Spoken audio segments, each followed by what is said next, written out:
As a first line of defense, most castles had a tall outer wall that was often surrounded by a deep, water-filled moat. The outer wall was studded with high towers where soldiers surveyed the surrounding fields for invading troops.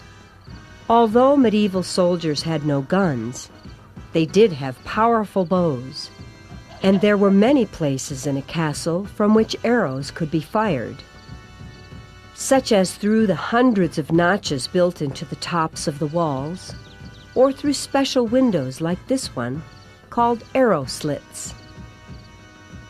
Usually a drawbridge over the moat had to be crossed to get into a castle, and it could be raised at any time. If someone was able to cross the drawbridge, he could be stopped by heavy wooden doors protected by a thick metal grate.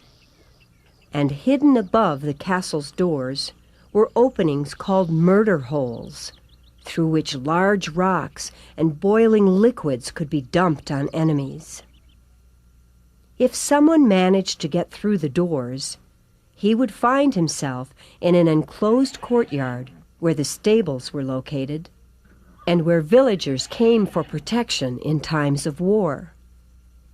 From here, invaders could go no further without passing through another well-guarded door.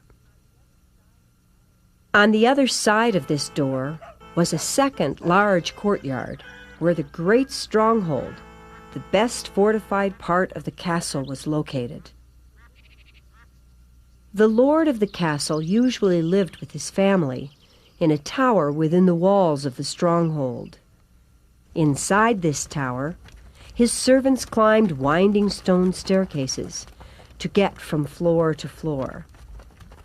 Here, within the castle's biggest room, the great hall, the lord met with people and also ate his meals. The main meal, which was served at 10 in the morning, took several hours to eat, and hands were always used since there were no forks back then. To show their important social position, medieval lords and their families dined at a table that was raised above everyone else. After eating, many lords enjoyed going upstairs to sit in a window seat like this one, so they could gaze out across the lands that gave them their wealth.